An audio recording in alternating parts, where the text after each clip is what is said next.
Punjabi radio ਜੀ ਵੈਸੇ ਸੁਣ ਰਹੇ ਸਾਰੇ ਸਰੋਤਿਆਂ ਨੂੰ ਬਲਵਿੰਦਰ ਕੌਰ ਵੱਲੋਂ ਪਿਆਰ ਭਰੀ ਸਤਿ ਸ੍ਰੀ ਅਕਾਲ। ਤੇ ਜੀ ਪ੍ਰੋਗਰਾਮ ਖਬਰ ਤੇ ਨਜ਼ਰ ਵਿੱਚ ਹੋਣਗੇ ਸਾਡੇ ਨਾਲ। ਖਬਰ ਤੇ ਨਜ਼ਰ ਪ੍ਰੋਗਰਾਮ ਦੇ ਵਿੱਚ ਸਾਨੂੰ ਦੱਸਣਗੇ ਖਬਰਾਂ ਬਾਰੇ ਮਿੰਟੂ ਗੁਰਸਰੀਆ ਜੀ। ਤੇ ਗੱਲਬਾਤ ਕਰਦੇ ਮਿੰਟੂ ਗੁਰਸਰੀਆ ਜੀ, ਸਤਿ ਸ੍ਰੀ ਅਕਾਲ, ਸਵਾਗਤ ਹੈ ਜੀ। ਜੀ ਸ਼ੁਕਰੀਆ ਜੀ, ਸਾਰਿਆਂ ਨੂੰ ਸਤਿ ਸ੍ਰੀ ਅਕਾਲ ਜੀ। ਤੇ ਜੀ ਆਪਾਂ ਗੱਲ ਕਰਦੇ ਹਾਂ, ਆਪਾਂ ਪਹਿਲਾਂ ਵੀ ਗੱਲ ਕੀਤੀ ਆ, ਜਿਸ ਤਰ੍ਹਾਂ ਆਮ ਆਦਮੀ ਪਾਰਟੀ ਆ, ਇਸ ਦੀਆਂ ਸੂਚੀਆਂ ਤਿਆਰ ਹੋ ਰਹੀਆਂ ਆ ਤੇ ਜਾਰੀ ਵੀ ਹੋ ਰਹੀਆਂ, ਤੇ ਤੀਸਰੀ ਸੂਚੀ ਆਈ ਆ ਤੇ ਉਸ ਦੇ ਵਿੱਚ ਖਹਿਰਾ ਨੂੰ ਤੇ ਕੰਵਰ ਸੰਧੂ ਨੂੰ ਟਿਕਟਾਂ ਮਿਲੀਆਂ। ਪਹਿਲੀਆਂ ਦੋ ਸੂਚੀਆਂ ਸਨ, ਉਹ ਤੇ ਕਸੂਤੀਆਂ ਹੋ ਗਈਆਂ ਸੀ, ਵਾਹਵਾ ਰੌਲਾ ਪਿਆ ਉਹਨਾਂ ਤੇ। ਹੁਣ ਤੀਜੀ ਹੈ ਜਿਹੜੀ, ਉਹ ਇਹਨਾਂ ਨੇ ਉਹਦੀ ਕੁੰਡ ਚੁਕਾਈ ਕੀਤੀ ਹੈ। ਉਹ ਦੇਖੋ ਕਿਸ ਤਰ੍ਹਾਂ ਦੀ ਹੁੰਦੀ ਹੈ ਸੂਚੀ। ਹਾਲ ਫਿਲਹਾਲ ਅੱਜ ਸ਼ਾਮ ਇਹਨਾਂ ਨੇ ਇਹਨੂੰ ਰਸਮੀ ਤੌਰ ਤੇ ਜਾਰੀ ਕਰ ਦਿੱਤਾ। ਇਹਦੇ ਵਿੱਚ 2-3 ਨਾਂ ਆ ਜਿਹੜੇ ਉਹ ਬੜੇ ਦਿਲਚਸਪ ਨੇ, ਜਿੱਦਾਂ ਸਰਦਾਰ ਸੁਖਪਾਲ ਸਿੰਘ ਖਹਿਰਾ ਆ, ਉਹ ਭੁਲੱਥ ਤੋਂ ਚੋਣ ਮੈਦਾਨ 'ਚ ਹੋਣਗੇ। ਇਸੇ ਤਰ੍ਹਾਂ ਪੱਤਰਕਾਰਤਾ ਦੇ ਵਿੱਚ ਬੜਾ ਬੁਲੰਦ ਨਾਂ ਆ ਕੰਵਰ ਸੰਧੂ ਜੀ ਦਾ, ਉਹ ਖਰੜ ਤੋਂ ਆਮ ਆਦਮੀ ਪਾਰਟੀ ਦੇ ਉਮੀਦਵਾਰ ਹੋਣਗੇ। ਬਾਕੀ ਬਹੁਤ ਸਾਰੀ ਹੋਰ ਉਮੀਦਵਾਰ ਨੇ ਜਿਹੜੇ ਆਮ ਆਦਮੀ ਪਾਰਟੀ ਦੇ ਝੰਡੇ ਹੇਠ ਆਪਣੇ ਸਿਆਸੀ ਵਿਰੋਧੀਆਂ ਨੂੰ ਟੱਕਰ ਦੇਣਗੇ।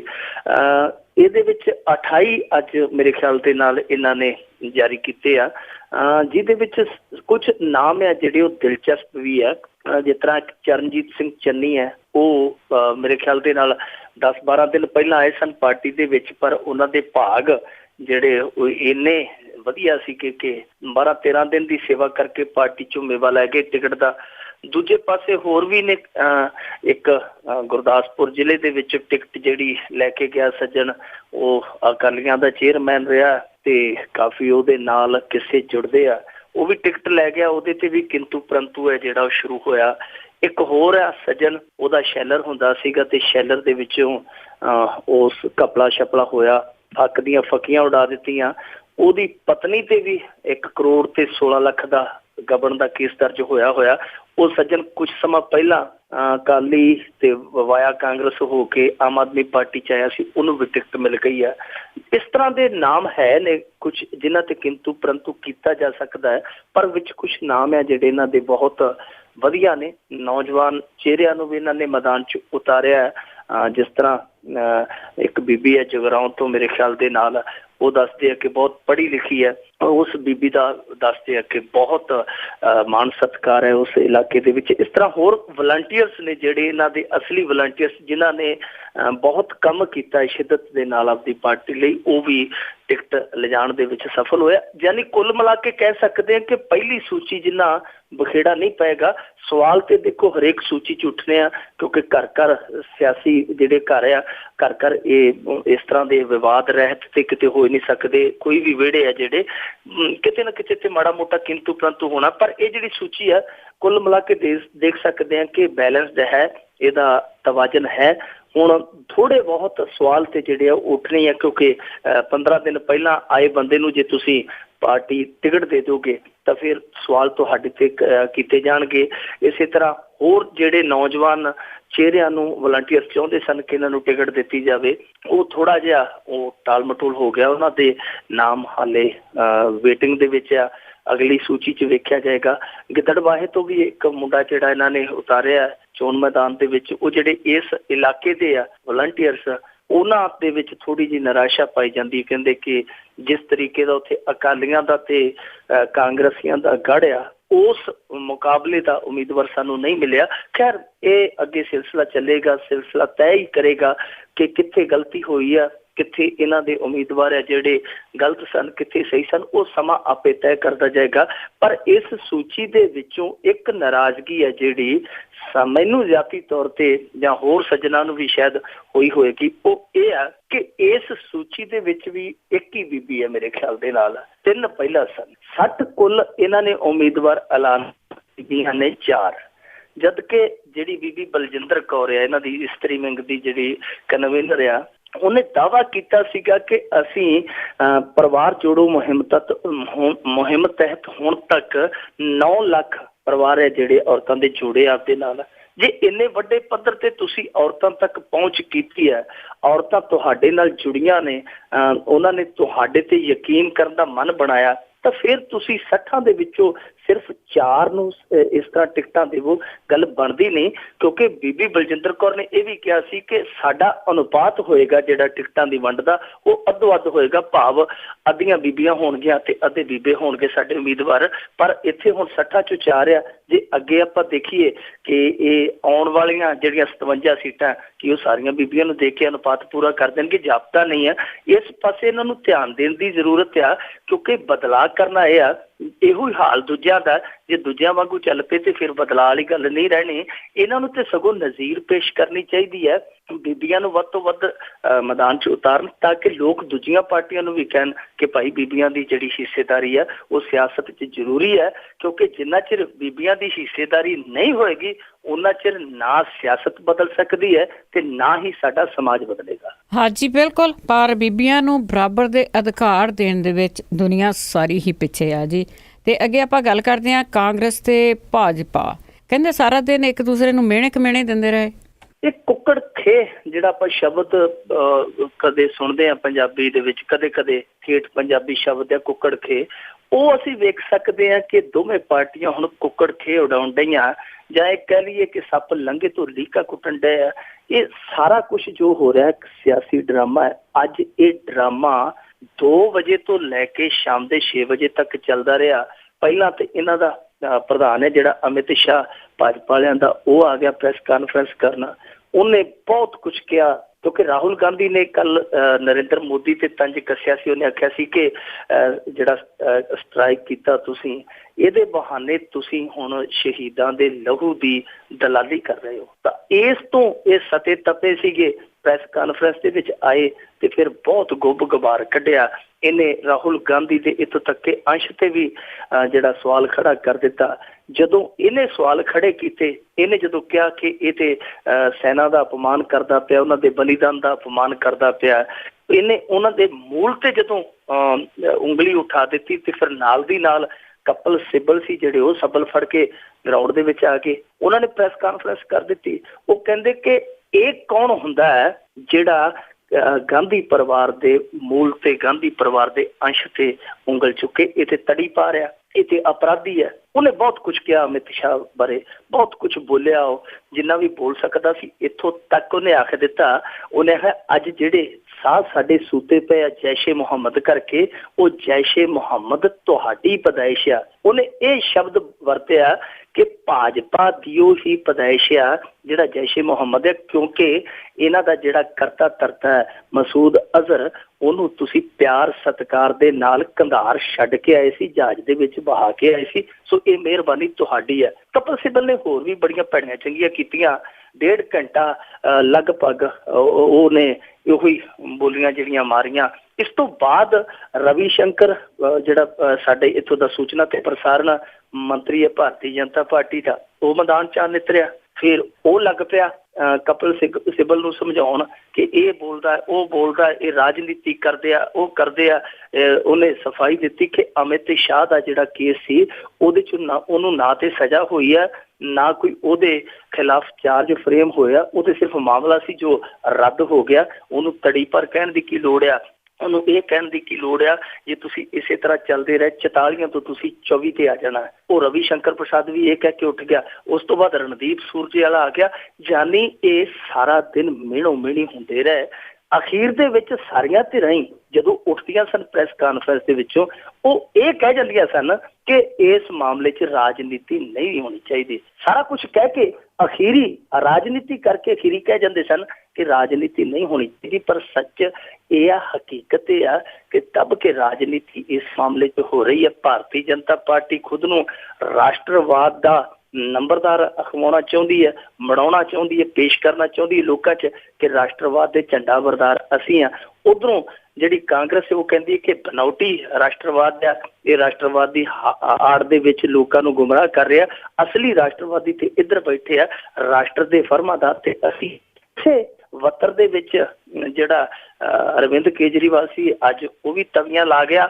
ਉਹ ਕਹਿੰਦਾ ਜੀ ਜੋ ਮੋਦੀ ਸਾਹਿਬ ਨੇ ਕੀਤਾ ਬਹੁਤ ਜਾਇਜ਼ ਕੀਤਾ, ਬਹੁਤ ਵਾਜਬ ਕੀਤਾ, ਪਰ ਮੈਂ ਮੈਂ ਹੁਣ ਇਹਦਾ ਜਿਹੜਾ ਰਾਹੁਲ ਗਾਂਧੀ ਨੇ ਬਿਆਨ ਦਿੱਤਾ, ਮੈਂ ਇਹਦਾ ਕ੍ਰਿਟੀਸਾਈਜ਼ ਕਰਦਾ, ਇਹ ਨਹੀਂ ਸੀ ਦੇਣਾ ਚਾਹੀਦਾ। ਸੋ ਸਾਰੀਆਂ ਧਿਰਾਂ ਇਹੋ ਕੁਝ ਕਹਿ ਕੇ ਅੰਤ 'ਚ ਇਹ ਕਹਿ ਜਾਂਦੀਆਂ ਜੀ ਰਾਜਨੀਤੀ ਨਹੀਂ ਹੋਣੀ ਚਾਹੀਦੀ। ਪਰ ਦੱਸੋ, ਤੁਸੀਂ ਆਪ ਹੀ ਫੈਸਲਾ ਕਰ ਲਓ ਕਿ ਇਸ ਤੋਂ ਵੱਡੀ ਇਸ ਮੁੱਦੇ ਤੇ ਰਾਜਨੀਤੀ ਕੀ ਹੋ ਸਕਦੀ ਹੈ ਕਿ ਨਰਿੰਦਰ ਮੋਦੀ ਦੀ ਭਾਰਤੀ ਜਨਤਾ ਪਾਰਟੀ ਨੇ ਯੂਪੀ ਦੇ ਵਿੱਚ, ਕਿਉਂਕਿ ਚੋਣਾਂ ਹੈ, ਉੱਥੇ ਇਸ ਨੂੰ ਲੈ ਕੇ, ਇਸ ਸਰਜੀਕਲ ਆਪਰੇਸ਼ਨ ਨੂੰ ਲੈ ਕੇ ਪੋਸਟਰ ਲਾ ਦਿੱਤੇ ਆ। ਜੀ ਬਿਲਕੁਲ, ਮੁੱਦਿਆਂ ਤੋਂ ਪਰੇ ਚਲੇ ਗਏ ਆ, ਸਿਰਫ ਤੇ ਸਿਰਫ ਵੋਟਾਂ ਬਟੋਰਨ ਦੀ ਗੱਲ ਆ। ਤੇ ਅੱਗੇ ਆਪਾਂ ਗੱਲ ਕਰਦੇ ਹਾਂ ਜੀ, ਸੁਪਰੀਮ ਕੋਰਟ ਨੇ ਇੱਕ ਹੁਕਮ ਦਿੱਤਾ ਕਿ ਜਿਹੜੇ ਰਾਜਾਂ ਦੇ ਕ੍ਰਿਕਟ ਸੰਘ ਸਿਫਾਰਸ਼ਾਂ ਨਹੀਂ ਮੰਨਦੇ ਉਹਨਾਂ ਦੇ ਪੈਸੇ ਬੰਦ ਕਰ ਦਿਓ। ਭਾਰਤ ਦਾ ਜਿਹੜਾ ਕ੍ਰਿਕਟ ਕੰਟਰੋਲ ਬੋਰਡ ਹੈ ਜੀ, ਦੁਨੀਆ ਦੇ ਅਮੀਰ ਬੋਰਡਾਂ 'ਚ ਇੱਕ ਆ, ਪਹਿਲੇ ਨੰਬਰ ਦਾ ਅਮੀਰ ਬੋਰਡ ਆ। ਪਰ ਇਹਦੀ ਹੁਣ ਪਰਿਭਾਸ਼ਾ ਜਿਹੜੀ ਬਦਲ ਗਈ ਹੈ, ਇਹਨੂੰ ਹੁਣ ਭਾਰਤੀ ਕ੍ਰਿਕਟ ਕੰਟਰੋਲ ਬੋਰਡ ਨਹੀਂ ਕਹਿੰਦੇ, ਇੱਥੇ ਇਹਨੂੰ ਕਹਿੰਦੇ ਆ ਕਿ ਕ੍ਰਿਕਟ ਕਰਪਸ਼ਨ ਬੋਰਡ। ਇਹਦੀ ਪਰਿਭਾਸ਼ਾ ਹੀ ਬਦਲ ਗਈ ਹੈ।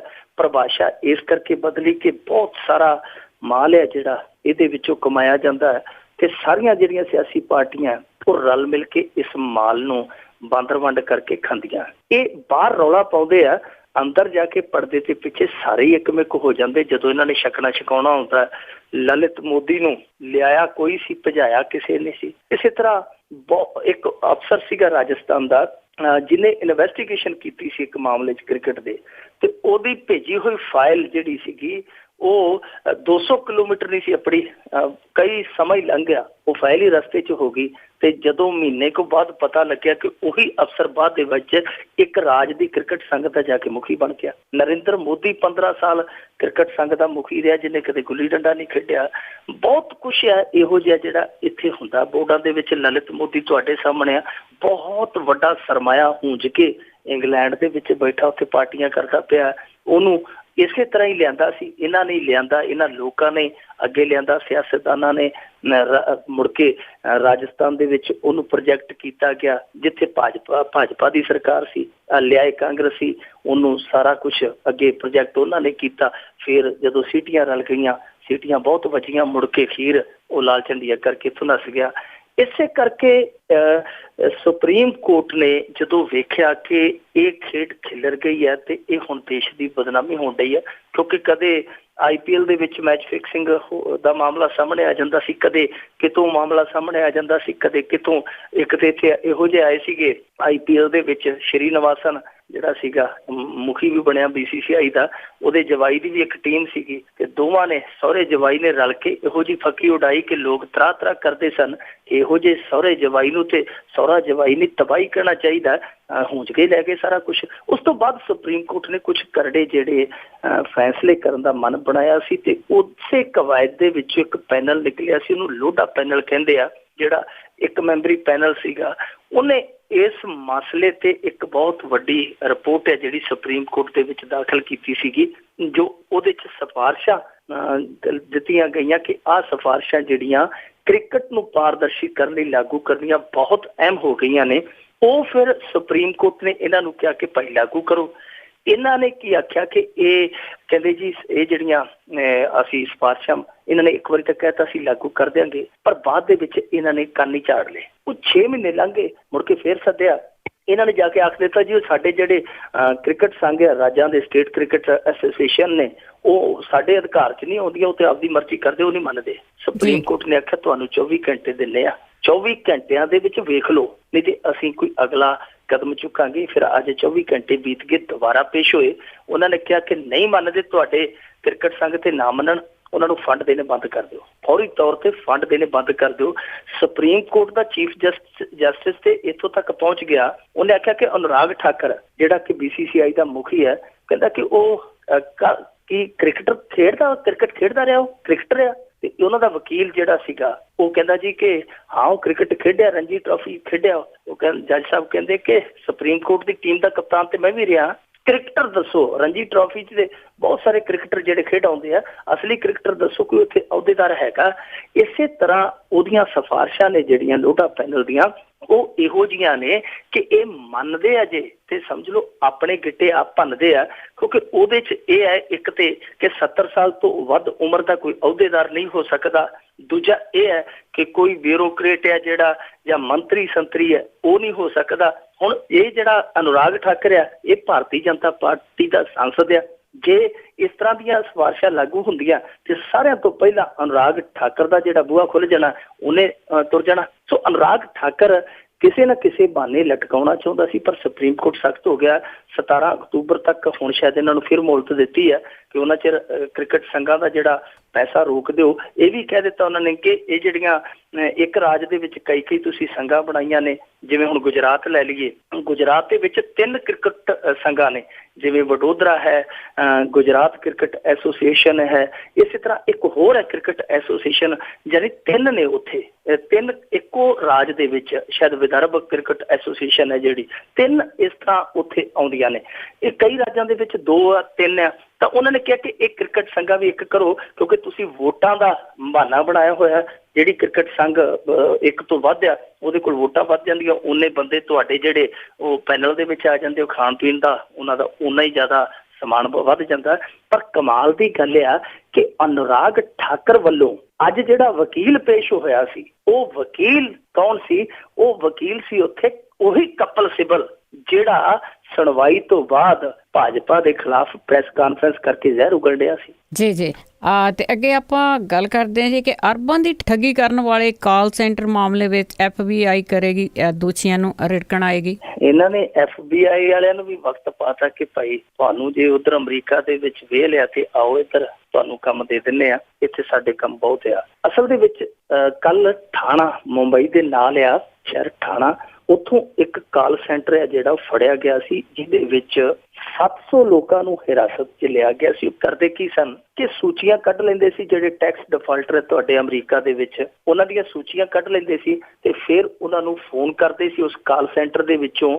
ਫਰਾਟੇਦਾਰ ਅੰਗਰੇਜ਼ੀ ਬੋਲਣ ਵਾਲੇ ਉਹਨਾਂ ਨੇ ਮੁੰਡੇ ਕੁੜੀਆਂ ਰੱਖੇ ਸਨ, ਜਿਹੜੇ ਉਹ ਉਸੇ ਤਰ੍ਹਾਂ ਗੱਲ ਕਰਕੇ ਮੇਮਾਂ ਨੂੰ ਤੇ ਜਾਂ ਗੋਰਿਆਂ ਨੂੰ ਡਰਾਉਂਦੇ ਸਨ ਕਿ ਭਾਈ ਆ ਤੁਹਾਡਾ ਬਲੈਕ ਲਿਸਟ ਦੇ ਵਿੱਚ ਨਾ ਹੈ, ਤੁਹਾਡੇ ਤੇ ਕਾਨੂੰਨੀ ਕਾਰਵਾਈ ਹੋਣ ਵਾਲੀ, ਤੁਸੀਂ ਟੈਕਸ ਚੋਰੀ ਕੀਤਾ ਜਾਂ ਤੁਸੀਂ ਟੈਕਸ ਨਹੀਂ ਭਰਿਆ। ਉਸ ਫਿਰ ਬਲੈਕਮੇਲਿੰਗ ਦੇ ਵਿੱਚ ਉਹ ਸੌਦਾ ਕਰ ਜਾਂਦੇ ਸਨ। ਤੇ ਦੱਸਦੇ ਇਹ ਹੈ ਕਿ ਜਿਹੜਾ ਉਹ ਕਾਲ ਸੈਂਟਰ ਸੀ, ਇੱਕ ਦਿਨ ਦੇ ਵਿੱਚ ਉਹਦੀ ਕਮਾਈ 1 ਕਰੋੜ ਰੁਪਈਆ ਸੀ। ਪਿਛਲੇ 1.5 ਸਾਲ ਤੋਂ ਉਹ ਨਿਰੰਤਰ ਕਾਲ ਸੈਂਟਰ ਚੱਲਦਾ ਸੀ। ਦੱਸਦੇ ਤੇ ਇਹ ਹੈ ਕਿ 64,000 ਦੇ ਕਰੀਬ ਇਕੱਲੇ ਅਮਰੀਕੀ ਨਾਗਰਿਕਾਂ ਨੂੰ ਉਹਨਾਂ ਨੇ ਥੁੱਕ ਲਾਈ ਹੈ, 64,000 ਅਮਰੀਕੀ ਨਾਗਰਿਕਾਂ ਨੂੰ। ਹੁਣ ਇਹ ਭੇਤ ਖੁੱਲਿਆ, ਦੱਸਦੇ ਆ ਕਿ ਸਾਡੀ ਪੁਲਿਸ ਨੂੰ ਇਹ ਅਮਰੀਕਾ ਦੀਆਂ ਹੀ ਏਜੰਸੀਆਂ ਦਾ ਕੰਮ ਸੀ, ਉਹਨਾਂ ਨੇ ਸਾਰਾ ਕੁਝ ਟ੍ਰੇਸ ਕੀਤਾ ਤੇ ਫਿਰ ਇਹਨਾਂ ਨੂੰ ਸੂਚਿਤ ਕੀਤਾ ਕਿ ਆ ਫਲਾਣੀ ਥਾਂ ਤੇ ਫਲਾਣੀ ਬਿਲਡਿੰਗ ਦੇ ਵਿੱਚ ਆਹ ਚੀਜ਼ ਚੱਲਦੀ ਹੈ, ਇਹਨਾਂ ਨੂੰ ਇੱਥੇ ਹੁਣੇ ਤੁਸੀਂ ਅਰੈਸਟ ਕਰੋ, ਇਹਨਾਂ ਨੂੰ ਸਾਰਾ ਪਰਦਾਫਾਸ਼ ਕਰਕੇ ਇਹਨਾਂ ਨੂੰ ਹਿਰਾਸਤ ਦੇ ਵਿੱਚ ਲਓ। ਫਿਰ ਇਹ ਥੋੜਾ ਜਿਹਾ ਜਾਗੇ ਆ, ਜਾ ਕੇ ਇੱਕ ਅਪਾਰਟਮੈਂਟ ਇਹਨਾਂ ਨੇ ਸੀਲ ਕੀਤਾ, ਜਿਹਦੇ 'ਚ 2 ਮੰਜ਼ਿਲਾਂ ਸੀ, ਦੋਨਾਂ ਮੰਜ਼ਿਲਾਂ 'ਚ ਇੱਕ ਕਾਲਾ ਖੇਡ ਚੱਲਦਾ ਪਿਆ ਸੀ। ਹੁਣ 100 ਦੇ ਕਰੀਬ ਬੰਦੇ ਹਿਰਾਸਤ 'ਚ ਲਏ ਇਹਨਾਂ ਨੇ। ਹੁਣ FBI ਸੁਣਿਆ ਕਿ ਉਹ ਆਏਗੀ, ਅਸਲੀ ਪੁੱਛਗਿੱਛ ਹੈ ਜਿਹੜੀ ਉਹ ਇਹਨਾਂ ਤੋਂ, ਕਿਉਂਕਿ ਇਹ ਮਾਮਲਾ ਜਿਹੜਾ ਉਹ ਅਮਰੀਕਾ ਦੇ ਵਿੱਚ ਕੀਤੀ ਹੋਈ ਠੱਗੀ ਦੇ ਨਾਲ ਜੁੜਿਆ। ਸੋ ਇੱਥੇ ਇੱਕ ਚੀਜ਼ ਹੋਰ ਵੀ ਸਾਹਮਣੇ ਆਉਂਦੀ ਹੈ ਸਵਾਲ ਦੇ ਰੂਪ ਦੇ ਵਿੱਚ, ਉਹ ਕਿ ਇੰਨਾ ਕੁਛ ਹੈ ਜਿਹੜਾ ਉਹ ਹੋ ਰਿਹਾ ਸੀ ਤੇ ਇੰਨੇ ਵੱਡੇ ਪੱਧਰ ਤੇ ਹੋ ਰਿਹਾ ਸੀ। ਏਜੰਸੀਆਂ, ਸਾਡੀ ਪੁਲਿਸ ਇਹ ਕਿੱਥੇ ਸੁੱਤੀਆਂ ਸਨ? ਜੇ ਸੁੱਤੀਆਂ ਸਨ, ਇਹਨਾਂ ਨੂੰ ਕੁਝ ਗੋਲੀਆਂ ਜਾਂ ਕੋਈ ਕੈਪਸੂਲ ਖਵਾ ਕੇ ਸਵਾਇਆ ਗਿਆ ਸੀ। ਇਹ ਵੀ ਪੜਤਾਲਣ ਦਾ ਕੰਮ ਆ ਕਿ ਕੀ ਇਹ ਜਿਹੜਾ ਸਾਰਾ ਕੁਝ ਠੱਗੀ ਵਾਲਾ ਡੇਰਾ ਚੱਲਦਾ ਪਿਆ ਸੀ, ਕਿ ਇਹਨੂੰ ਕੋਈ ਸਰਕਾਰੀ ਜਾਂ ਸਿਆਸੀ ਸ਼ਹਿ ਤੇ ਨਹੀਂ ਸੀ। ਜੀ ਬਿਲਕੁਲ, ਸ਼ਹਿਰ ਦੇ ਨਾਲ ਹੀ ਚੱਲਦਾ। ਬਹੁਤ ਸਾਰੀਆਂ ਕੰਟਰੀਆਂ 'ਚ ਇਸ ਤਰ੍ਹਾਂ ਦੇ ਜਿਹੜੇ ਕਾਲ ਸੈਂਟਰ ਆ ਖੁੱਲ੍ਹੇ ਹੋਏ ਆ। ਤੇ ਅੱਗੇ ਆਪਾਂ ਗੱਲ ਕਰਦੇ ਹਾਂ ਕਿ ਕਿੰਨੇ ਜੀ ਕੱਪੜੇ ਨਿਕਲੇ ਆ, ਦੋਸ਼ ਨਿਕਲੇ ਆ। ਇਸੇ ਦੇ ਵਿੱਚ ਸੁਖਬੀਰ ਬਾਦਲ ਦੇ ਸਾਬਕਾ OSD ਤੇ ਲੱਗੇ ਗੰਭੀਰ ਦੋਸ਼। ਇਹ OSD ਹੈ, ਸਾਬਕਾ OSD ਹੈ, ਕਿਸੇ ਸਮੇਂ ਦੀ ਵੀ ਬੋਲਿਆ ਕਰਦੀ ਸੀ। ਇਸੇ ਪਿੰਡ ਦਾ ਹੀ ਹੁਣ ਮੌਜੂਦਾ OSD ਹੈ ਸਰਦਾਰ ਸੁਖਬੀਰ ਸਿੰਘ ਬਾਦਲ ਦਾ, ਜਿਹੜਾ ਅਕਸਰ ਟੈਲੀਵਿਜ਼ਨ ਡਿਬੇਟਾਂ 'ਚ ਇੱਕੋ ਪਿੰਡ ਦੇ ਸਨ। ਇਹਨੂੰ ਹਟਾ ਕੇ ਉਹਨੂੰ ਲਾਇਆ ਗਿਆ ਸੀਗਾ। ਇਹਦਾ ਪਿਓ ਵੀ ਸ਼੍ਰੋਮਣੀ ਗੁਰਦੁਆਰਾ ਪ੍ਰਬੰਧਕ ਕਮੇਟੀ ਦਾ ਚੋਟੀ ਦਾ ਜਥੇਦਾਰ ਆ। ਪਿੱਛੇ ਜੇ ਅਸਤੀਫਾ ਵੀ ਦੇ ਗਿਆ ਸੀ, ਮੁੜ ਕੇ 4 ਦਿਨ ਨਹੀਂ ਕੱਢਿਆ, ਫਿਰ ਬਾਦਲਾਂ ਦੇ ਘਰੇ ਬੈਠਾ ਸੀ। ਸੋ ਇਹਦਾ ਪਰਿਵਾਰ ਹੈ ਜਿਹੜਾ ਵੈਸੇ ਪੁਰਾਣਾ ਅਕਾਲੀ ਹੈ। ਬਹੁਤ ਇਲਾਕੇ ਦੇ ਵਿੱਚ ਇਹਨਾਂ ਦਾ ਨਾਂ ਆ ਤੇ ਬਹੁਤ ਤਰ੍ਹਾਂ ਦੀਆਂ ਕਹਾਣੀਆਂ ਇਹਨਾਂ ਦੇ ਨਾਵਾਂ ਨਾਲ ਜੁੜੀਆਂ। ਇਹ ਮਸਲਾ ਜਿਹੜਾ ਹੈ ਕੋਟ ਭਾਈ ਪਿੰਡ ਹੈ ਗਿੱਦੜਬਾਹੇ ਹਲਕੇ ਦੇ ਵਿੱਚ ਹੀ, ਉੱਥੋਂ ਦੇ ਪਰਿਵਾਰ ਨੇ ਇਹ ਮਸਲਾ ਚੁੱਕਿਆ, ਇਹ ਇਲਜ਼ਾਮ ਲਾਇਆ ਕਿ ਸਾਡਾ ਮੁੰਡਾ ਵਣ ਵਿਭਾਗ ਦੇ ਵਿੱਚ, ਜਿਹਨੂੰ ਜੰਗਲਾਤ ਮਹਿਕਮਾ ਕਹਿ ਦਿੰਦੇ ਆ, ਉਹਦੇ 'ਚ ਕੱਚਾ ਕੰਮ ਸੀਗਾ ਤੇ ਉਹਦੀ ਮੁਲਾਕਾਤ ਹੈ ਜਿਹੜੀ ਲਿਹਾਜ਼ ਸੀ ਉਹ ਇਹਦੇ ਨਾਲ ਸੀ, OSD ਦੇ ਨਾਲ। ਜਿਹੜਾ ਸਾਬਕਾ OSD ਆ, ਹੁਣ ਸਰਕਾਰੀ ਨੌਕਰੀ ਤੇ ਆ। ਇਹਨੇ ਕਿਹਾ ਕਿ ਸਾਨੂੰ ਕੋਟੇ ਦੇ ਵਿੱਚ ਇਸ ਤਰ੍ਹਾਂ ਮਿਲੀਆਂ ਨੇ ਕੁਝ ਪਾਵਰਾਂ ਕਿ ਅਸੀਂ ਬੰਦੇ ਪੱਕੇ ਕਰਨੇ ਆ, ਤੇ ਜੇ ਤੂੰ 2 ਲੱਖ ਰੁਪਈਏ ਦਾ ਇੰਤਜ਼ਾਮ ਕਰ ਲੈ ਤੇ ਅਸੀਂ ਤੈਨੂੰ ਪੱਕਿਆਂ ਕਰਾ ਦਿਆਂਗੇ। ਦੱਸਦੇ ਆ ਕਿ ਉਹ ਮੁੰਡੇ ਨੇ ਗਾਂ ਨਾਲ 2-4 ਹੋਰ ਵੀ ਪੱਕੇ ਕਰ ਲਏ ਕਿ ਲਿਆਓ ਭਾਈ, ਆਪਾਂ 2-2 ਲੱਖ ਤੁਸੀਂ ਦਿਓ, ਆਪਾਂ ਤੁਹਾਨੂੰ ਪੱਕੇ ਕਰਵਾ ਦਿੰਦੇ ਆ। ਆਪਣੀ ਯਾਰੀ ਹੈ ਜਿਹੜੀ ਉਹ ਸਾਬਕਾ OSD ਦੇ ਨਾਲ ਆ। ਉਹਨੇ ਇਸ ਤਰ੍ਹਾਂ ਕਰਕੇ 4-5 ਮੁੰਡੇ ਤੋਂ ਅੱਗੇ ਪੈਸੇ ਲੈ ਲਏ। ਦੱਸਦੇ ਆ 10 ਲੱਖ ਰੁਪਈਆ ਜਿਹੜਾ ਸੀ ਉਹ ਇਸ OSD ਨੂੰ ਦੇ ਦਿੱਤਾ। ਉਸ ਨੌਜਵਾਨ ਦੀ ਘਰਦੀ ਨੇ ਅੱਜ ਦੱਸਿਆ ਇੱਕ ਟੈਲੀਵਿਜ਼ਨ ਚੈਨਲ ਨੂੰ ਕਿ 10 ਲੱਖ ਰੁਪਈਆ ਇਹਨੂੰ ਬਠਿੰਡੇ ਦੇ ਵਿੱਚ ਫੜਾਇਆ ਗਿਆ, ਪਰ ਬਾਅਦ ਦੇ ਵਿੱਚ 1 ਸਾਲ ਦੀ ਨਾ ਉਹਨੂੰ ਪੱਕਿਆਂ ਕਰਾਇਆ ਗਿਆ ਤੇ ਨਾ ਜਿਹੜੇ ਉਹ ਲੱਗਣ ਦੀ ਚਾਹਤ ਦੇ ਵਿੱਚ ਜਿਹੜੇ ਪੈਸੇ ਦੇ ਬੈਠੇ ਸਨ ਹੋਰ ਉਹਨਾਂ ਨੂੰ ਨੌਕਰੀ ਤੇ ਚੜਾਇਆ ਗਿਆ। ਇਹਨਾਂ ਨੇ ਜਦੋਂ ਫਿਰ ਪੈਸੇ ਮੰਗਣੇ ਸ਼ੁਰੂ ਕਰ ਦਿੱਤੇ ਕਿ ਸਾਨੂੰ ਪੈਸੇ ਦੇ ਵਾਪਸ ਕਰ, ਤੇ ਇਹ ਟਾਲ ਮਟੋਲ ਕਰਨ ਲੱਗਾ। ਪਰ ਜਿਹੜੇ ਦੂਜੇ ਸੀਗੇ ਜਿਨ੍ਹਾਂ ਤੋਂ ਉਸ ਮੁੰਡੇ ਨੇ ਗਾ ਪੈਸੇ ਲਏ ਹੋਏ ਸੀ, ਉਹ ਫਿਰ ਬਹੁਤਾ ਤੰਗ ਕਰਨ ਲੱਗ ਪਏ ਉਹਨੂੰ। ਉਹ ਦੱਸਦੇ ਆ ਕਿ ਪਰਸੋਂ ਇਹਨੂੰ ਫੋਨ ਆਇਆ ਉਸ ਮੁੰਡੇ ਨੂੰ ਕਿ ਭਾਈ ਆ ਕੇ ਪੈਸੇ ਲੈ ਜਾ। ਉੱਥੇ ਦੱਸਦੇ ਆ ਕਿ ਫੋਨ ਇਹੀ ਹੈ ਕਿ ਆ ਪੈਸੇ ਲੈ ਜਾ, ਅਸੀਂ ਤੈਨੂੰ ਤੇਰੇ ਪੈਸੇ ਮੋੜ ਦਿੰਦੇ, ਤੇਰਾ ਕੰਮ ਨਹੀਂ ਹੋਇਆ। ਉਹ ਪਰਸੋਂ ਚੌਥਾ ਮੁੰਡਾ ਜਿਹੜਾ ਘਰੋਂ ਪੈਸੇ ਲੈਣ ਗਿਆ, ਆਪਦਾ ਟੈਲੀਫੋਨ ਵੀ ਰੱਖ ਗਿਆ ਘਰੇ, ਉਹ ਮੁੜ ਕੇ ਪਰਤਿਆ ਹੀ ਨਹੀਂ। ਹੁਣ ਉਹ ਪਰਿਵਾਰ ਹੈ ਜਿਹੜਾ ਰੋ ਰੋ ਕੇ ਬੇਹਾਲ ਆ। ਉਹ ਸਿੱਧੇ ਤੌਰ ਤੇ OSD ਤੇ ਦੋਸ਼ ਲਾਉਂਦਾ ਪਿਆ ਕਿ ਸਾਡਾ ਵੀ ਉਹਦੇ ਨਾਲ ਵਾਪਰਿਆ, ਉਹਦਾ ਜ਼ਿੰਮੇਵਾਰ ਇਹ OSD ਹੈ।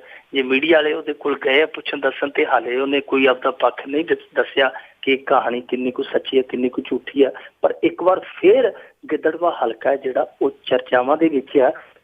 ਕੁਝ ਸਮਾਂ ਪਹਿਲਾਂ ਇੱਥੋਂ 2 ਡਾਕਟਰ ਫੜੇ ਸਨ, ਵਿਜੀਲੈਂਸ ਨੇ ਮੁਹਾਲੀਓਂ ਆ ਕੇ ਉਹਨਾਂ ਦੇ ਕੋਲੋਂ ਵੀ ਹਜ਼ਾਰਾਂ ਦੀ ਤਾਦਾਦ ਦੇ ਵਿੱਚ ਨਸ਼ੀਲੀਆਂ ਗੋਲੀਆਂ ਹੋਰ ਦਵਾਈਆਂ ਫੜੀਆਂ ਗਈਆਂ ਸਨ। ਤੇ ਉਹ ਜਿਹੜੇ ਡਾਕਟਰ ਸੀਗੇ ਜੋ ਨਸ਼ੀਲੀਆਂ ਦਵਾਈਆਂ ਦੇ ਧੰਦੇਬਾਜ਼ ਸਨ, ਉਹਨਾਂ ਦੇ ਵੀ ਤਾਰ ਸੀਗੇ ਜਿਹੜੇ ਉੱਥੋਂ ਦੇ ਹਲਕਾ ਇੰਚਾਰਜ ਦੇ ਨਾਲ ਜਾ ਜੁੜੇ ਸਨ। ਸੋ ਇਸ ਇਲਾਕੇ ਦੇ ਵਿੱਚ ਇਸ ਤਰ੍ਹਾਂ ਦੀਆਂ ਗੱਲਾਂ, ਇਸ ਤਰ੍ਹਾਂ ਦੇ ਕਿੱਸੇ ਰਹਿ ਕੇ ਉੱਠਦੇ ਆ। ਪਰ ਕਮਾਲ ਦੀ ਗੱਲ ਆ ਕਿ ਜਿਸ ਸਮੇਂ ਪਾਰਟੀਆਂ ਨੇ ਡੈਮੇਜ ਐਕਸਰਸਾਈਜ਼ ਕਰਨੀ ਹੁੰਦੀ ਹੈ, ਇਲੈਕਸ਼ਨ 'ਚ ਜਾਣਾ ਹੁੰਦਾ ਖਾਸ ਤੌਰ ਤੇ ਹਾਕਮ ਧਿਰ ਨੇ, ਉਸ ਸਮੇਂ ਵੀ ਅਕਾਲ ਸਿੰਘ ਬਾਦਲ ਜਿਹੜੇ ਕਹਿੰਦੇ ਕਿ ਮੈਨੂੰ ਧਰਤੀ ਤੇ ਤੁਰੀ ਜਾਂਦੀ ਕੀੜੀ ਵੀ ਨਜ਼ਰ ਆਉਂਦੀ ਹੈ, ਉਹ ਸਰਦਾਰ ਸੁਖਬੀਰ ਸਿੰਘ ਬਾਦਲ ਜਿਹੜਾ ਕਹਿੰਦਾ ਕਿ ਮੈਂ ਆਕਾਸ਼ ਦੇ ਵਿੱਚ ਉੱਡਦੇ ਪਰਿੰਦੇ ਦੇ ਵੀ ਪਰ ਗਿਣ ਲੈਂਦਾ। ਇਹਨਾਂ ਦੋਵਾਂ ਨੂੰ ਆਪਣੇ ਘਰ ਦੇ ਬਿਲਕੁਲ ਨੱਕ ਹੇਠ ਇਹ ਸਭ ਕੁਝ ਹੁੰਦਾ ਦਿਖਾਈ ਨਹੀਂ ਦਿੰਦਾ। ਇਹ ਬਹੁਤ ਵਿਚਿੱਤਰ ਜੀ ਗੱਲ ਆ। ਕਦੇ ਕਦੇ ਅਚਰਜ ਹੁੰਦਾ ਹੈ ਕਿ ਇੰਨਾ ਕੁਝ ਇਹਨਾਂ ਦੇ ਇਲਾਕੇ 'ਚ ਹੋਈ ਜਾਂਦਾ ਹੈ ਤੇ ਇਹ ਇੰਨਾ ਵੀ ਨਹੀਂ ਕਹਿੰਦੇ ਕਿ ਭਾਈ ਬੱਸ ਕਰੋ, ਆਹ ਹੁਣ 2-4 ਮਹੀਨੇ ਤੇ ਟਾਲਾ ਰੱਖ ਲਓ। ਬਿਲਕੁਲ ਜੀ, ਇਹਨਾਂ ਦੀ ਜਿਹੜੀ ਲਾਗਲੀ ਨਿਗਾਹ ਉਹ ਖਰਾਬ ਆ। ਤੇ ਅੱਗੇ ਆਪਾਂ ਗੱਲ ਕਰਦੇ ਹਾਂ ਇੱਕ ਕਲਾਕਾਰ ਮੁੰਡੇ ਦੀ ਜੋ 40 ਕਿੱਲਿਆਂ ਦਾ ਮਾਲਕ ਆ, ਇੱਕ ਸਨੈਚਿੰਗ ਕੇਸ 'ਚ ਗ੍ਰਿਫਤਾਰ। ਇਸ ਮੁੰਡੇ ਦਾ ਨਾਂ ਹਰਕੀਰਤ ਆ ਤੇ ਹਰਕੀਰਤ ਨਾਂ ਦਾ ਮਤਲਬ ਹੈ ਕਿ ਹਰੀ ਕੀ ਕੀਰਤ। ਪਰ ਉਹਨੇ ਜਿਹੜੀ ਕਿਰਤ ਕੀਤੀ ਹੈ ਉਹਦੇ ਨਾਲ ਮੇਰੇ ਖਿਆਲ ਦੇ ਨਾਲ ਉਹਦੇ ਮਾਂ-ਪਿਓ ਵੀ ਨਮੋਸ਼ ਹੋਏ ਹੋਣੇ ਆ। ਤੇ ਜਿਹੜਾ ਕੰਮ ਕਰਦਾ ਸੀ ਉਹ ਗਾਉਣ ਵਜਾਉਣ ਦਾ ਕੰਮ ਕਰਦਾ ਸੀ। ਜਿਹੜੀ ਕਲਾ ਜਿਹਨੂੰ ਸਰਸਵਤੀ ਕਿਹਾ ਜਾਂਦਾ ਹੈ ਉਹ ਵੀ ਸ਼ਰਮਿੰਦਾ ਹੋਈ ਹੋਣੀ ਹੈ ਜੋ ਉਹਨੇ ਹਰਕਤ ਕੀਤੀ।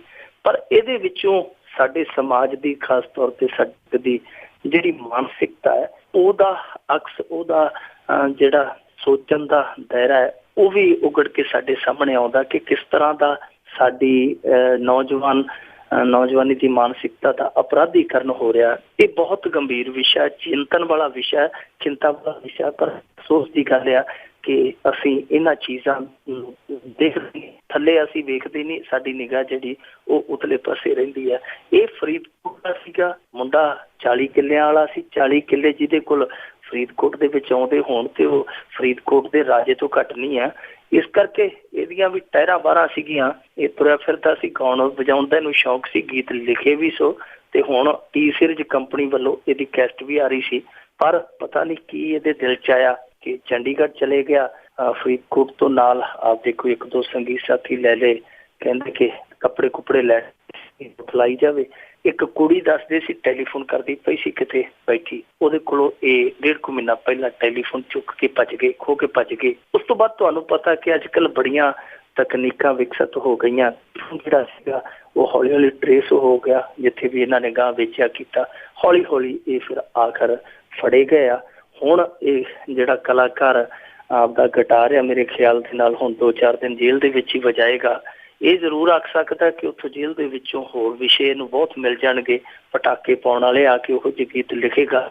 ਇਹ ਇੱਕ ਕਲਾਕਾਰ ਦੀ ਗੱਲ ਨਹੀਂ ਅਸੀਂ ਕਹਿ ਸਕਦੇ, ਇਹ ਸਾਡੀ ਨੌਜਵਾਨੀ ਦੀ ਮਨੋਦਸ਼ਾ ਦੀ ਗੱਲ ਆ ਕਿ ਜਿਸ ਦੇ ਕੋਲ 40 ਕਿੱਲੇ ਆ, ਜਿਸ ਦੇ ਕੋਲ ਗੱਡੀ ਆ, ਜਿਸ ਦੇ ਕੋਲ ਤਮਾਮ ਸਹੂਲਤਾਂ ਆ, ਉਹ ਵੀ ਇਹੋ ਜਿਹਾ ਕੰਮ ਕਰਦਾ। ਤਾਂ ਇਹਦਾ ਮਤਲਬ ਇਹ ਆ ਕਿ ਪੰਜਾਬ ਦੇ ਵਿੱਚ ਜਿਹੜਾ ਜਰਾਇਮ ਦਾ ਗ੍ਰਾਫ ਵੱਧਦਾ ਪਿਆ, ਇਹ ਇਕੱਲੀਆਂ ਮਜਬੂਰੀਆਂ, ਗਰਜਾਂ ਜਾਂ ਨਸ਼ਾ ਹੀ ਨਹੀਂ, ਇਹਦੇ ਪਿੱਛੇ ਕਿਤੇ ਨਾ ਕਿਤੇ ਅਪਰਾਧ ਕਰਨ ਦਾ ਸ਼ੌਂਕ ਵੀ ਹੈ, ਜੋ ਸਾਡੇ ਲਈ ਬਹੁਤ ਚਿੰਤਾਜਨਕ ਪਹਿਲੂ ਹੈ। ਸਾਨੂੰ ਸੋਚਣ ਦੀ ਲੋੜ ਹੈ, ਸਾਨੂੰ ਵਿਚਾਰਨ ਦੀ ਲੋੜ ਹੈ ਕਿ ਸਾਡੇ ਇੱਥੇ ਮੁੰਡਿਆਂ ਦਾ ਸ਼ੌਂਕੀਆ ਅਪਰਾਧੀਕਰਨ ਹੋ ਰਿਹਾ। ਸੋ ਇਸ ਨੂੰ ਠੱਲਣ ਦੀ ਜ਼ਰੂਰਤ ਆ, ਸਮਝਾਉਣ ਦੀ ਜ਼ਰੂਰਤ ਆ ਕਿ ਸ਼ੌਂਕ ਜੇ ਪਾਲਣੇ ਆ ਤਾਂ ਸ਼ੌਂਕ ਜਿਹੜੇ ਆ ਉਹ ਇਹੋ ਜਿਹੇ ਪਾਲੇ ਜਾਣ ਜਿਹੜੇ ਤੁਹਾਡੇ ਮਾਂ-ਬਾਪ ਦੀ ਧੌਣ ਨਾ ਝੁਕਾਉਣ, ਬਲਕਿ ਉਹਨਾਂ ਨੂੰ ਸਿਰ ਉੱਚਾ ਕਰਨ ਦਾ ਮਾਣ ਬਖਸ਼ਣ। ਬਿਲਕੁਲ ਜੀ, ਜਿਨ੍ਹਾਂ ਨੇ ਇਹੋ ਜਿਹੇ ਕੰਮ ਰੋਕਣੇ ਆ ਉਹ ਸਗੋਂ ਸ਼ਹਿ ਦਿੰਦੇ। ਤੇ ਅੱਗੇ ਆਪਾਂ ਤੋਤਾ ਸਿੰਘ ਦੀ ਗੱਲ ਕਰੀਏ ਕਿ ਉਹਨਾਂ ਨੇ ਇੱਕ ਹੋਰ ਹੁਕਮ ਚਾੜ ਦਿੱਤੇ ਕਿ 18% ਤੋਂ ਵੱਧ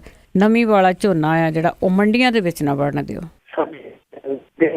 ਫਰਮਾਨ ਜਿਹੜੇ ਹੁੰਦੇ ਉਹਨਾਂ ਨੂੰ ਅਖਬਾਰਾਂ ਦੇ ਵਿੱਚ ਕਿਹਾ ਜਾਂਦਾ ਤੁਗਲਕੀ ਫਰਮਾਨ। ਦੱਸਦੇ ਕਿ ਮੁਹੰਮਦ ਤੁਗਲਕ ਸੀਗਾ ਜਿਹੜਾ ਬਾਦਸ਼ਾਹ ਸੀ, ਵੈਸੇ ਪੜ੍ਹਿਆ ਲਿਖਿਆ ਸੀ ਪਰ ਪੜ੍ਹਿਆ ਲਿਖਿਆ ਬੇਵਕੂਫ ਸੀ। ਉਹਦੇ ਫੈਸਲੇ ਇਹੋ ਜਿਹੇ ਹੁੰਦੇ ਸੀਗੇ, ਕਦੇ ਰਾਜਧਾਨੀ ਕਿਤੋਂ ਚੁੱਕ ਕੇ ਕਿਤੇ ਲੈ ਗਿਆ, ਕਦੇ ਕਿਤੇ ਕੁਛ ਕਰ ਦਿੱਤਾ, ਕਦੇ ਕਿਤੇ ਕੁਛ ਕਰ ਦਿੱਤਾ। ਪਰ ਇਹ ਵੀ ਅਜੀਬ ਇਤਫਾਕ ਆ ਕਿ ਜਿਹੜੇ ਸਾਡੇ ਬਹੁਤ ਵੱਡੇ ਸਿਆਸਤਦਾਨ ਆ, ਉਹਨਾਂ ਦੇ ਸਾਰਿਆਂ ਦੇ ਘਰ ਤਕਰੀਬਨ ਦਿੱਲੀ ਦੇ ਵਿੱਚ ਤੁਗਲਕਾਬਾਦ ਰੋਡ ਹੈ ਜਿਹੜਾ ਉਹਦੇ ਤੇ ਹੀ ਹੈ। ਇਹ ਪਤਾ ਨਹੀਂ ਕੀ ਆਪਸ ਦੇ ਵਿੱਚ ਸੰਬੰਧ ਆ। ਤੇ ਇਸੇ ਤਰ੍ਹਾਂ ਦਾ ਇਹ ਫਰਮਾਨ ਜਾਪਦਾ ਜਿਹੜਾ ਜਥੇਦਾਰ ਤੋਤਾ ਸਿੰਘ ਦੇ ਰਿਹਾ ਕਿ ਮੰਡੀਆਂ ਦੇ ਵਿੱਚ 18% ਤੋਂ ਵੱਧ ਨਮੀ ਵਾਲਾ ਝੋਨਾ ਵੜਨ ਨਾ ਦਿਓ। ਇਹ ਕਮਾਲ ਦੀ ਗੱਲ ਆ ਕਿ ਦੇਖੋ, ਤੁਸੀਂ ਅਪੀਲ ਕਰ ਸਕਦੇ ਹੋ ਕਿਸਾਨਾਂ ਨੂੰ ਕਿ ਭਾਈ ਵਾਢੀ ਹੈ ਜਿਹੜੀ ਅਗੇਤੀ ਨਾ ਕਰੋ, ਜਿੰਨਾ ਤੁਸੀਂ ਸੁਕਾ ਕੇ ਝੋਨਾ ਲਿਆਓਗੇ ਓਨੀ ਤੁਹਾਡੀ ਖੱਜਲ ਖੁਆਰੀ ਘੱਟ ਹੋਏਗੀ। ਤੇ ਇਹਦੇ ਲਈ ਮੇਰੇ ਖਿਆਲ ਦੇ ਨਾਲ ਜਿਵੇਂ ਤੁਸੀਂ ਵੱਡੇ ਵੱਡੇ ਇਸ਼ਤਿਹਾਰ ਦਿੰਦੇ ਹੋ ਕਿ ਅਸੀਂ ਇੰਨੇ ਫਲਾਈਓਵਰ ਬਣਾਏ, ਅਸੀਂ ਆਹ ਕੀਤਾ, ਅਸੀਂ ਉਹ ਕੀਤਾ, ਜਿਹੜਾ ਪੈਸਾ ਤੁਸੀਂ ਉੱਧਰ ਰੋੜ ਦਿਓ ਲੋਕਾਂ ਦੀ ਗਾੜੀ ਕਮਾਈ ਦਾ, ਤੁਸੀਂ ਇਸ ਪਾਸੇ ਮਹੀਨਾ 1.5 ਮਹੀਨਾ ਪਹਿਲਾਂ ਥੋੜ੍ਹਾ ਜਿਹਾ ਰੋੜ ਦਿਓ ਕਿ ਭਾਈ ਕਿਸਾਨਾਂ ਨੂੰ ਪਤਾ ਹੋਵੇ ਕਿ ਜਿਹੜੀ ਸਾਡੀ ਅਸਲ ਫਸਲ ਆ ਉਹ ਇਹਨਾਂ ਦਿਨਾਂ 'ਚ ਜਾ ਕੇ ਤਿਆਰ ਹੁੰਦੀ ਹੈ, ਅਸੀਂ ਉਦੋਂ ਵਾਢੀ ਕਰਨੀ ਆ, ਉਦੋਂ ਪਹਿਲਾਂ ਕਰਾਂਗੇ, ਸਾਡੀਆਂ ਖੱਜਲ ਖੁਆਰੀਆਂ ਵੱਧ ਰਹੀਆਂ। ਸੋ ਇਹ ਤੇ ਗੱਲ ਹੈ, ਮੰਨਣ ਵਾਲੀ ਗੱਲ ਹੈ। ਅਪੀਲ ਕਰੇ ਖੇਤੀ ਮੰਤਰੀ, ਜਾਗਰੂਕ ਕਰੇ, ਇਸ ਤਰ੍ਹਾਂ ਲੋਕਾਂ ਨੂੰ ਕੋਈ ਸੈਮੀਨਾਰ ਲਾ ਕੇ ਕਹੇ, ਅਪੀਲ ਕਰੇ, ਉਹ ਗੱਲ ਜੱਜਦੀ ਹੈ। ਪਰ ਇੱਕ ਖੇਤੀ ਮੰਤਰੀ ਉੱਠ ਕੇ ਇਹ ਆਖ ਦੇਵੇ ਕਿ ਇਹਨਾਂ ਨੂੰ ਮੰਡੀਆਂ 'ਚ ਨਾ ਵੜਨ ਦਿਓ, ਇਹੋ ਜਿਹਾ ਝੋਨਾ ਮੰਡੀਆਂ 'ਚ ਨਾ ਆਉਣ ਦਿਓ, ਇਹ ਮੰਡੀਆਂ ਜਿਹੜੀਆਂ ਇਹ ਫਸਲ ਖਰੀਦਣ ਲਈ ਹੈ, ਇਹ ਸੁਕਾਉਣ ਲਈ ਥੋੜ੍ਹੀ ਹੈ, ਤੇ ਗੱਲ ਨਹੀਂ ਬਣਦੀ। ਤੋਤਾ ਸਿੰਘ ਨੂੰ ਸਮਝਣ ਦੀ ਜ਼ਰੂਰਤ ਹੈ ਕਿ ਕਿਸਾਨ ਤੇ ਪਹਿਲਾਂ ਹੀ ਇਸ ਸਰਕਾਰ ਤੋਂ ਬੜੇ ਅੱਕੇ ਪਏ ਆ, ਬੜੇ ਸਤੇ ਪਏ, ਤਪੇ ਪਏ ਆ। ਉਹਨਾਂ ਨੂੰ ਇਸ ਤਰ੍ਹਾਂ ਦਾ ਜਿਹੜਾ ਫਰਮਾਨ ਆ ਉਹ ਇੱਕ ਤਰੀਕੇ ਨਾਲ ਆਪਣੀਆਂ ਜ਼ਿੰਮੇਵਾਰੀਆਂ ਉਹਨਾਂ ਦੇ ਸਿਰ ਪਾਉਣ ਦੀਆਂ, ਜਿਵੇਂ ਅੱਗੇ ਇਹਨਾਂ ਦੇ ਮੰਤਰੀ ਕਹਿ ਦਿੰਦੇ ਹੁੰਦੇ ਆ ਕਿ ਜੀ ਖੁਦਕੁਸ਼ੀਆਂ ਦਾ ਜਿਹੜਾ ਕੰਮ ਆ ਉਹ ਤੇ ਬਹੁਤਾ ਕੰਮ ਇਹ ਆ ਕਿ ਲੋਕੀ ਸ਼ੌਂਕ ਨਾਲ ਹੀ ਕਰਜ਼ਾ ਚੁੱਕ ਲੈਂਦੇ ਆ। ਹੁਣ ਪਤਾ ਨਹੀਂ ਕਿਹੜੇ ਮੁਜਰੇ ਵਿਚਾਰੇ ਸੁਣਦੇ ਆ ਕਿਸਾਨ ਜਿਹੜੇ ਮਹਿੰਗੇ ਕਿ ਕਰਜ਼ਾਈ ਹੋ ਕੇ ਮਰੀ ਜਾਂਦੇ ਆ। ਸੋ ਇਹ ਜਥੇਦਾਰ ਤੋਤਾ ਸਿੰਘ ਨੂੰ ਥੋੜਾ ਜਿਹਾ ਸੋਚ ਕੇ ਵਿਚਾਰ ਕੇ ਗੱਲ ਕਹਿਣੀ ਚਾਹੀਦੀ ਸੀ। ਹਾਂ ਠੀਕ ਆ ਕਿ ਪ੍ਰੇਮ ਭਾਵ ਦੇ ਨਾਲ ਗੱਲ ਕਹੀ ਜਾਂਦੀ, ਉਹਦਾ ਬੜਾ ਫਰਕ ਹੋਰ ਤਰ੍ਹਾਂ ਦਾ ਪੈਂਦਾ ਹੈ। ਪਰ ਤੁਸੀਂ ਇੱਕ ਚੀਜ਼ ਜਿਹੜੀ ਹੈ ਉਹ ਗੌਰ ਨਾਲ ਵੇਖਿਓ ਕਿ ਇੱਥੇ ਇਹ 18% ਨਮੀ ਵਾਲੇ ਝੋਨੇ ਦਾ ਰੌਲਾ ਪਾਉਂਦੇ। ਪਹਿਲੀ ਗੱਲ ਤੇ 18% ਨਮੀ ਵਾਲਾ ਝੋਨਾ ਹੈ ਨਾ ਜਿਹੜਾ, ਉਹ ਮੰਡੀਆਂ 'ਚ ਕੋਈ ਵਿਰਲਾ ਟਾਵਾਂ ਟਰਾਲੀ ਵਾਲਾ ਕਿਸਾਨ ਹੈ ਜਿਹੜਾ ਲੈ ਕੇ ਆਉਂਦਾ, ਬਹੁਤ ਹੱਦ ਤੱਕ ਉਦੋਂ ਘੱਟ ਨਮੀ ਵਾਲਾ ਹੁੰਦਾ। ਜੇ ਕੋਈ ਢੇਰੀ ਆ ਵੀ ਜਾਂਦੀ ਹੈ ਤੇ ਉੱਥੇ ਕੋਈ 2 ਦਿਨ ਪੈ ਕੇ ਤੋਂ ਨਮੀ ਘੱਟ ਜਾਂਦੀ ਹੈ, ਤੁਸੀਂ ਲੈ ਲਓ, ਕੋਈ ਗੱਲ ਨਹੀਂ। ਪਰ ਇੱਥੇ ਗੌਰ ਕਰਨ ਵਾਲੀ ਗੱਲ ਇਹ ਹੈ ਕਿ ਇਹਦਾ ਸੂਬਾ ਨਾਲ ਹੀ ਹੈ ਸਾਡੇ ਹਰਿਆਣਾ, ਉਹਨਾਂ ਦੀ ਕਿਸਾਨੀ ਹੈ ਜਿਹੜੀ ਬਿਲਕੁਲ ਸਾਡੇ ਵਰਗੀ ਹੈ, ਉਹਨਾਂ ਦੀਆਂ ਫਸਲਾਂ ਦੀ ਜਿਹੜੀ ਕੁਆਲਿਟੀ ਉਹ ਸਾਡੇ ਵਰਗੀ ਹੈ। ਉਹ ਉੱਥੇ 22% ਤੋਂ ਵੱਧ ਨਮੀ ਵਾਲਾ ਝੋਨਾ ਖਰੀਦ ਰਹੇ ਆ। ਕਮਾਲ ਦੀ ਗੱਲ ਆ ਕਿ 22% ਤੋਂ ਵੱਧ, ਜੇ 1% ਵੱਧ ਨਮੀ ਹੈ, ਮੰਨ ਲਓ 23 ਹੈ ਤਾਂ ਕੁਆਂਟਲ ਦੇ ਪਿੱਛੇ 1 ਕਿਲੋ ਕਾਟ ਉਹਨਾਂ ਨੇ ਰੱਖੀ ਹੈ, ਪਰ ਉਹ ਖਰੀਦ ਰਹੇ ਆ। ਉਹ ਇਹ ਨਹੀਂ ਕਹਿ ਰਹੇ ਕਿ ਭਾਈ ਇੱਥੋਂ ਝੋਨਾ ਲੈ ਜਾਓ ਤੇ ਜਾ ਕੇ ਆਪਣੀਆਂ ਕੋਠਿਆਂ ਦੀਆਂ ਛੱਤਾਂ ਤੇ ਸੁਕਾਓ। ਸੋ ਇਹੋ ਜਿਹੇ ਫਰਮਾਨ ਇਹਨਾਂ ਨੂੰ ਤੁਗਲਕੀ ਫਰਮਾਨੇ ਕਹਿ ਸਕਦਾ। ਜਥੇਦਾਰ ਤੋਤਾ ਸਿੰਘ ਨੂੰ ਥੋੜਾ ਜਿਹਾ ਲਿਹਾਜ਼ ਕਰਕੇ ਬੋਲਣਾ ਚਾਹੀਦਾ। ਇਸ ਤਰ੍ਹਾਂ ਕਿਸਾਨਾਂ ਤੇ ਉਖੜੇ ਕੁਹਾੜਿਆਂ ਨੂੰ ਨਹੀਂ ਵਰਨਾ ਚਾਹੀਦਾ। ਜੋ ਵੀ ਹੈ ਇਹ ਗਲਤ ਹੈ ਉਹ ਬਿਆਨ। ਬਿਲਕੁਲ ਜੀ, ਹਰਿਆਣੇ ਵਾਲਿਆਂ ਦਾ ਹਿੱਸਾ ਪੱਤੀ ਘੱਟ ਹੋਣਾ, ਇੱਥੇ ਤਾਂ ਤੁਹਾਨੂੰ ਪਤਾ ਕਿ ਚੱਲਦਾ ਕੀ ਆ। ਤੇ ਅਖੀਰਲਾ ਮੇਰਾ ਸਵਾਲ ਆ ਕਿ ਕੇਂਦਰ ਸਰਕਾਰ ਨੇ ਕਿਹਾ ਕਿ 2018 ਤੱਕ ਅਸੀਂ ਬਾਰਡਰ ਸੀਲ ਕਰ ਦਿਆਂਗੇ। ਖਬਰ ਇਹ ਆ ਰਹੀ ਕਿ ਕਹਿੰਦੇ ਜੀ ਜਿਵੇਂ ਚਾਈਨਾ ਦੇ ਵਿੱਚ ਦੀਵਾਰ ਆ, ਵਾਲ ਆਫ ਚਾਈਨਾ, ਉਸ ਤਰ੍ਹਾਂ ਦੀ ਦੀਵਾਰ ਖੜੀ ਕਰ ਦੇਣੀ ਹੈ। ਤੇ ਅਸੀਂ ਸਾਰੇ ਸੋਚਾਂ ਦੇ ਵਿੱਚ ਪੈ ਗਏ ਕਿ 2018 ਦੇ ਤੱਕ ਇਹ ਚਾਈਨਾ ਦੀ ਦੀਵਾਰ ਚ ਉਸ ਤਰ੍ਹਾਂ ਦੀ ਤਰਜ਼ ਤੇ ਇੱਕ ਦੀਵਾਰ ਖੜੀ ਹੋ ਜਾਏਗੀ, ਕਿਵੇਂ ਸੰਭਵ ਆ? ਜੇ ਇਸ ਤਰ੍ਹਾਂ ਹੋ ਗਿਆ ਤੇ ਬਹੁਤ ਵੱਡੀ ਅਚੀਵਮੈਂਟ ਤੇ ਬੜੀ ਵੱਡੀ ਪ੍ਰਾਪਤੀ ਕਹੀ ਜਾ ਸਕਦੀ ਹੈ। ਪਰ ਬਾਅਦ ਦੇ ਵਿੱਚ ਖਬਰ ਇਹ ਆਈ ਕਿ ਉਹਨਾਂ ਦੇ ਕਹਿਣ ਦਾ ਭਾਵ ਇਹ ਸੀ ਕਿ ਜਿਹੜੀ ਅੱਜ ਮੀਟਿੰਗ ਹੋਈ ਹੈ, ਸਾਡਾ ਹੋਮ ਮਿਨਿਸਟਰ ਸੀਗਾ, ਵਿੱਚ 4 ਸਟੇਟਾਂ ਦੇ ਮੁੱਖ ਮੰਤਰੀ ਸੀ, ਜਿਨ੍ਹਾਂ 'ਚ ਸਰਦਾਰ ਸੁਖਬੀਰ ਸਿੰਘ ਬਾਦਲ ਪੰਜਾਬ ਦਾ ਉਪ ਮੁੱਖ ਮੰਤਰੀ ਵੀ ਸੀ, ਕਸ਼ਮੀਰ ਵਾਲੇ ਸਨ, ਰਾਜਸਥਾਨ ਵਾਲੇ ਸਨ, ਗੁਜਰਾਤ ਵਾਲੇ ਸਨ, ਪੰਜਾਬ ਵਾਲੇ ਸਨ। ਉਸ ਮੀਟਿੰਗ ਤੋਂ ਬਾਅਦ ਇਹ ਕਿਹਾ ਗਿਆ, ਐਲਾਨ ਕੀਤਾ ਗਿਆ ਕਿ ਬਾਰਡਰ ਹੈ ਜਿਹੜਾ ਉਹ ਸਾਰਾ ਸੀਲ ਕਰ ਦਿੱਤਾ ਜਾਏਗਾ 2018 ਤੱਕ। ਪਰ ਬਾਅਦ ਦੇ ਵਿੱਚ ਪਤਾ ਲੱਗਿਆ ਕਿ ਉਹ ਫੈਂਸਿੰਗ ਤਾਂ ਕਹਿੰਦੇ ਆ ਕਿ ਜਿਹੜੀ ਸੀਲ ਜਿਹੜੀ ਤਾਰ ਨਾਲ ਸੀਲ ਕਰ ਦਿਆਂਗੇ, ਅਸੀਂ ਇਸ ਤਰ੍ਹਾਂ ਦੀ ਫੈਂਸਿੰਗ ਲਾਵਾਂਗੇ ਕਿ ਕਿਤੋਂ ਵੀ ਕੋਈ ਚੋਰ ਮੋਰੀ ਨਹੀਂ ਰਹੇਗੀ। ਸੋ ਇਹ ਹੋ ਜਾਵੇ ਤੇ ਚੰਗਾ ਹੀ ਹੈ, ਖਾਸ ਤੌਰ ਤੇ ਪੰਜਾਬ ਦੇ ਲਈ, ਕਿਉਂਕਿ ਇੱਧਰੋਂ ਆਉਂਦੇ ਜਿਹੜੇ ਗੱਫੇ ਆ ਉਹਨਾਂ ਨੇ ਬਹੁਤ ਸਾਰਾ ਨੁਕਸਾਨ ਹੈ ਪੰਜਾਬ ਦੀ ਜਵਾਨੀ ਦਾ ਕੀਤਾ। ਪਰ ਅਸੀਂ ਸੋਚਦੇ ਇਹ ਆ ਕਿ ਉਹ ਲੋਕ ਸ਼ਾਇਦ ਤਾਰ ਜਾਂ ਇਹੋ ਜਿਹੀ ਫੈਂਸਿੰਗ ਹੋਣ ਨਹੀਂ ਦੇਣਗੇ ਛੇਤੀ, ਜਿਨ੍ਹਾਂ ਦੇ ਸਾਰਾ ਕੁਝ, ਜਿਨ੍ਹਾਂ ਦੇ ਕਾਰੋਬਾਰੀ ਉਧਰੋਂ ਆਉਂਦੇ ਪੈਕਟਾਂ ਨਾਲ ਚੱਲਦੇ ਆ। ਜੀ ਜੀ ਜੀ, ਬਹੁਤ ਬਹੁਤ ਧੰਨਵਾਦ ਮੈਂਟੂ ਗੁਰਸਰੀਆ ਜੀ। ਜੀ ਇਹ ਸਨ ਜੀ ਸਾਡੇ ਨਾਲ ਜੁੜੇ ਮੈਂਟੂ ਗੁਰਸਰੀਆ ਜੀ, ਜੋ ਕਰਦੇ ਨੇ ਸਵੇਰ ਨੂੰ ਖਬਰਾਂ। ਹੁਣ ਬਲਵਿੰਦਰ ਕੌਰ ਵੱਲੋਂ ਵੀ ਅਗਲੇ ਬੁਲਟਨ ਤੱਕ ਆਪ ਸਭ ਨੂੰ ਹੀ ਪਿਆਰ ਭਰੀ ਸਤਿ ਸ੍ਰੀ ਅਕਾਲ।